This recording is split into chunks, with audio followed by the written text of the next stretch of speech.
And then comes the fun part. It's my favorite part. Okay, so I'm going to get my rake brush. All right, so the rake brush is the brush that looks like it's chewed. I already was using it for the grass, and we have videos on how to make a rake brush if you don't have a rake brush, like how to cut one out of a flat or a filbert. Okay, so you need a little watered down black. All right. This is so much fun. So I was talking about this last night during Technique Tuesday. You can practice along with Technique Tuesday as well.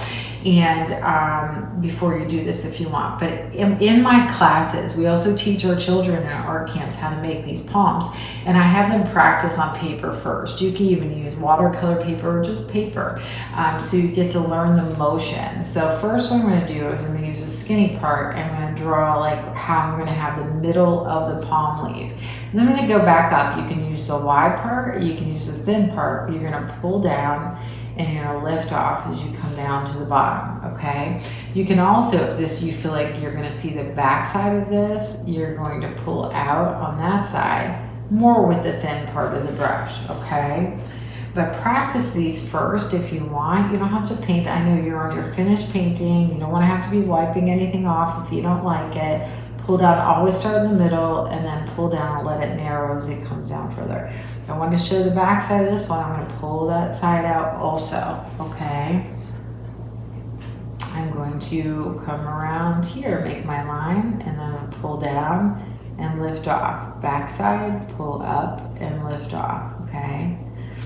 And then you can also turn this so it's more comfortable for you as well when you're making your palms like here at the top. However you're most comfortable. I'm going to pull this one up and over. If I want a back side, I'm just going to pull a couple pieces up on this one, not too much, okay? And then I'm going to go here. By the way, everywhere you go, there's palm trees. They're all going to look different. They don't look the same. Some have a bunch of short ones, some have long, couple short ones in there, so they can all be different. So you can look at the palm trees like where you're at or where you vacationed, and they're all going to be a little different, you know. You can make them as full as you want also, okay?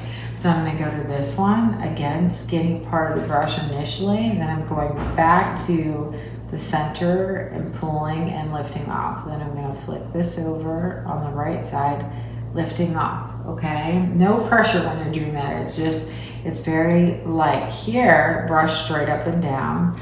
Here, it's kind of at an angle. I'm going up to the middle and I'm pulling down and lifting off, okay? You need your black paint to be thinned down a little bit like this, okay? And say I want, the back side to be showing, both sides. Not always do you see both sides. All right, and then maybe I'll pull one down here. Lift off, lift off, lift off. Lift off, lift off, lift off.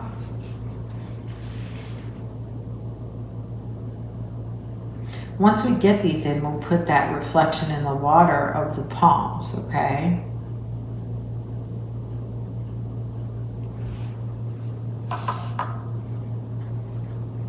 And then I'm going to pull this one over.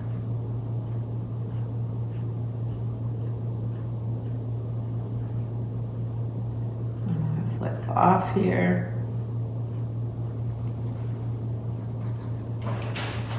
So I'm going to go over this side. You can decide, like at the top, which way it's going to bend, because when you get to the middle there, it could be either way, I think I'm still going to, you could leave this open like this, but I think I'm going to put like one that looks like it's out a little further and maybe close to that, okay, to the one in front of it.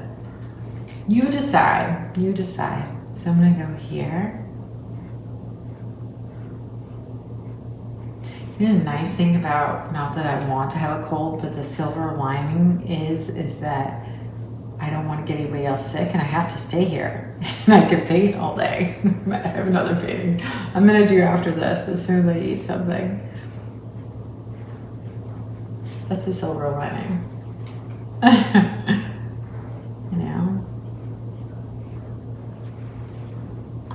Just make your arch.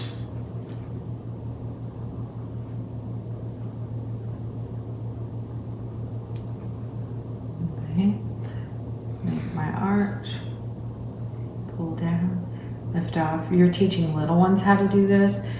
Sometimes it's not best with a rake brush if you have little ones. I find that they like, you know, I'll get something smaller, like a little tiny canvas. I want to put one in here. And then they can use a round brush making this same motion, and they don't have to make as many strokes. And so we'll do like those mini canvases with them first.